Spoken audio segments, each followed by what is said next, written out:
Good morning, everybody. I just woke up. It is October 17th, 2025, and I'm going to do a little channeling. I feel like there's a lot of doom and gloom coming in from a lot of channelers, and that's just my observation. And whatever you guys attune with, whoever attunes, and what you see and what you say, that's okay. That's what you attune to. So. But I get that we're in this age of abundance right now, which is odd with everything going on because there's so many agents of chaos and that energy is just a crescendo right now. And so consequently, a lot of us live in fear. And I could go into fear real easy when we see what's going on around the world and how we're treating, how I live in the US and how our government treats immigrants and the poor and healthcare and food, good food, healthy food for people. So I just wanted to let you know we're going to be okay. And if you can, take that energy because it's a huge amount of energy that's coming in and go into curiosity with it. I just had Kim from Intuit View on last night, and she reminded me of this. And I don't know how many times my guides have to hit me over the head to remember this, but it's coming in a lot for me lately. So I wanted to bring it on to you too. Is that we're okay, and you're going to know intuitively where to go and what to do. Because you're remembering, your way showers, your light workers, all of you. And if you're here on the planet right now, there's a reason that you came to do this. So if we can just take a deep breath, and I'm going to talk about breath work. So breath work is something that changes your physical form. Science shows that. Entertainment only here, but science does show that. You can do the box breath, inhaling for 4, hold for 4, exhale for 4, and hold for 4. Do that 4 times total. Changes everything. Changes your body, brings you back to homeostasis. And maybe it doesn't change what's going on around you, but it changes our awakening of it. The other thing that we can do is witness. So a really easy way to go into witness, especially when we're in the 3D, is going into your senses and looking around you in your room, seeing 5 things and naming them. Maybe the wall, the lights, your clock, your computer, your phone. Now, listen. You might hear the hum of the furnace or the air conditioner. You might hear the frequency of the planet. Name 4 things that you can hear. Birds, your dog. Now 3 things you can smell. Smell your coffee. Maybe smell the beach, the salt air. Smell light. What does light smell like? 2 things you can taste. My favorite is water, crisp, cool water on a hot summer day. Taste your favorite cookie. Now touch. Where you're sitting, where your body hits your chair or your bed. What does that feel like? Now go into your subtle senses. Remember. Remember who you are. Ask yourself, who am I? Are you this name? Are you this physical form? Are you this oversoul, this light body, crystalline energy? What does it feel like when you say that word, crystalline energy? Your light body. Now acknowledging,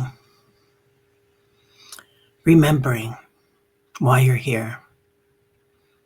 Why did you come to this planet at this time? What was it that you wanted to do? Was it to be a way shower, to shine your light? It can be as simple as that. We don't all have to change the mountain. Just by shining your light, you change the mountain. They bow to you.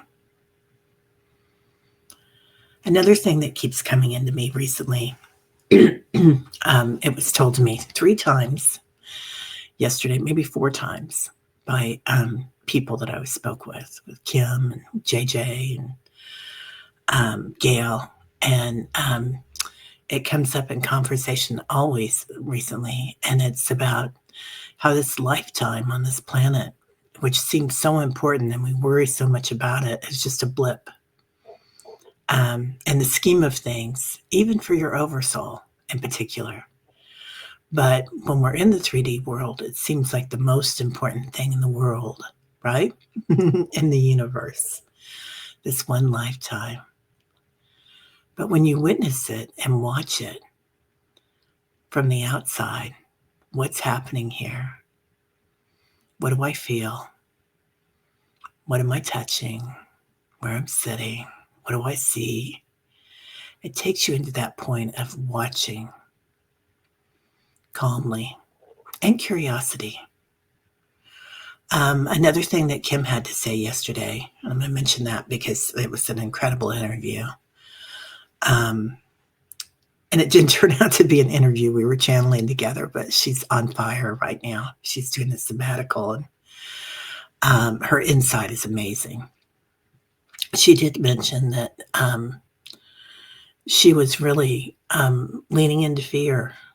And so when fear comes up, it's just like grief. It reminds me of grief a lot. For me, when grief came up, I'll get teary-eyed talking to you all about it.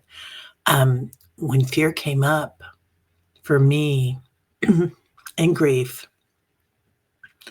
I gave it a chair. I gave it a sofa, actually, in my sunroom.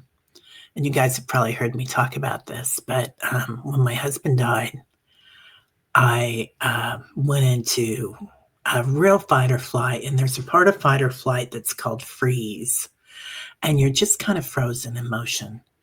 And you might be getting things done. You might be in a flow because you're still intuitive. You still are seeing things, and you don't know how you know things, but you know things. You don't know how you get to places, but you get there. You're flowing through life, but you're frozen. Again, using your senses, but also leading into that with curiosity. When you see fear or grief, for my instance, and now I'm going to use it with fear, is give it a place to go to. Go sit with it. And this can be an idea. This can be a blanket. This is my favorite shawl blanket that a dear friend sent me from Kathmandu. So just understanding that there is always a space for you. You are always honored by spirit. You are loved. You are held in light. And another thing that keeps wrapping around my brain and floating out there is that they bow to us right now for being here on this planet at this time, for being brave enough to be here. And you've got this. So the one thing my guides always tell me is you never had to worry. You never have to worry. But they have shown me my afterlife when I leave this planet and telling me, Teri, you never had to worry. We told you. Don't you love a guide that says we told you? But they do, or they did, or they will. So just understand that when we go into worry, we're creating more fear. You're going into an energy, and like I said, there's so much chaos, and with chaos, like when there's a landslide, there's all this energy that's created right now, and that's kind of what we have going on. So if you can go into that curiosity, go into that state of being and watching, and welcome it, like, oh, okay, fear. What am I fearful about? What am I feeling about this? And like Kim said, kind of moving into that fear, leaning towards it, and knowing that that's a learning experience for us that's coming in. So, all right. Well, my name's Teri, and my channel is called Holding Your Space. I have meditations on my channel Monday through Friday. Sometimes I lead them, and sometimes Annie Bear leads them. And so it's a space for gathering and community. So if you do feel that fear, it's a good place to go to. Or if you want to just chat with people that are going through what you see as well, it's a great place to go to because amazing people that show up for that group. So we'd welcome you. And come by and see us sometime. Teri, Holding Your Space. And my guides love you and they honor you. Thank you. Bye-bye.